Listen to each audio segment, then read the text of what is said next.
Marami sa atin ang nadidismaya sa mabilis na pagbaba ng piso kontra dolyar, na umabot na nga sa pinakabago nitong all-time rate na 58 pesos ang isang dolyar. Pero hindi nila alam na isa itong hudyat ng tuluyang pagkabasura ng US dollar sa international financial system ng mundo. Tandaan natin na ang US dollar ay isa lamang fiat money. Ang fiat money ay isang perang papel na inisyo ng gobyerno at hindi ito suportado ng anumang kalakal katulad ng ginto at iba pa. Kaya ang pag-imprenta ng US dollar bills ay wala ng kontrol. Piniprinta ito ng Central Bank ng Amerika kahit wala itong backup na kayamanan. Ang mabilisang pagtaas ng halaga ng US dollar ay isang senyales sa lahat ng mga malalaking multi-billion dollar corporations, na malapit na itong maging basura na lang. Ang mga kumpanyang Amazon, Walmart, at iba pa ay biglang nag-cancel ng bilyong dolyar na investment. At hindi lamang yan ang nangyayari.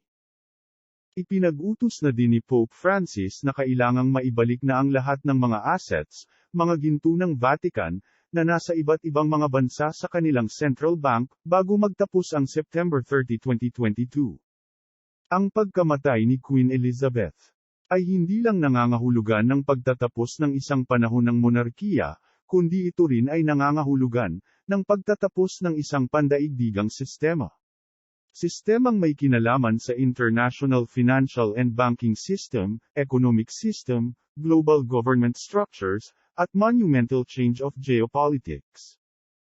Ang agarang pagpunta ng ating Pangulo na si Ferdinand Bongbong Marcos Jr. sa Singapore, Indonesia, at Amerika, ay nagpapahiwatig ng isang matinding bagay na magaganap. At ito ay ang pagkawala ng mga national governments mula sa pang-aalipin ng utang.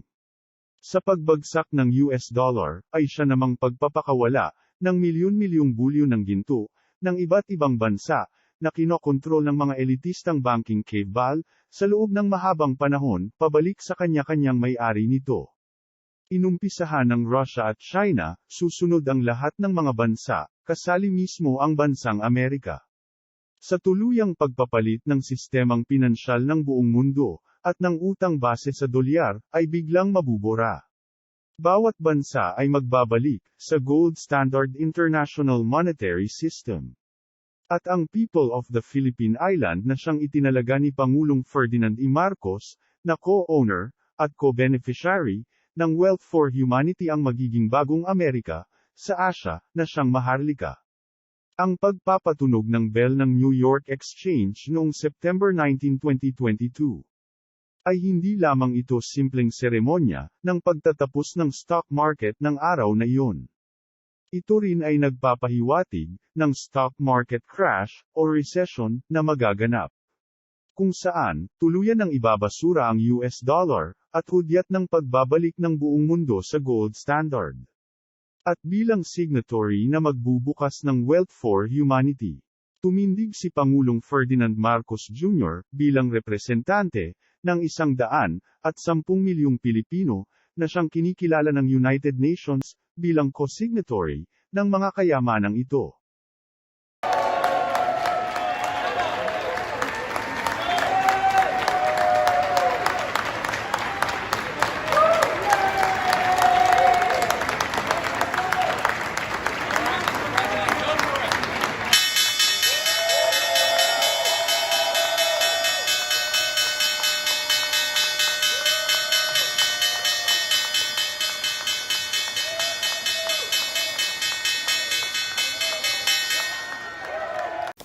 Well, Mr. President, welcome to you and your delegation.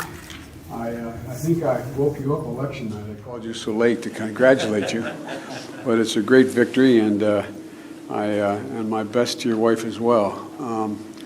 The relationship between the United States and the Philippines, to state the obvious, has very deep roots. We've had some rocky times, but the fact is it's a critical relationship from our perspective. I hope you feel the same way. And we have strong ties, including millions of Filipino Americans who are very proud of their ancestry and desperately want us to continue to have a strong relationship. And our foundations are strong, and the U.S.-Philippine alliance, which is of critical importance. For decades, the alliance has strengthened both of us, I believe, and one of the things I want to talk about today is how we continue to strengthen that and work together on the things that are of greatest concern to you.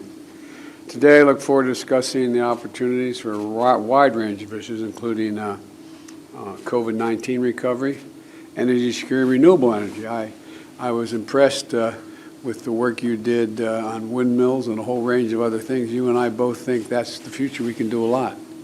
We can do a lot together. I'm desperately interested in making sure we do. In addition, I expect we'll discuss the South China Sea and disputes in critical global throughway.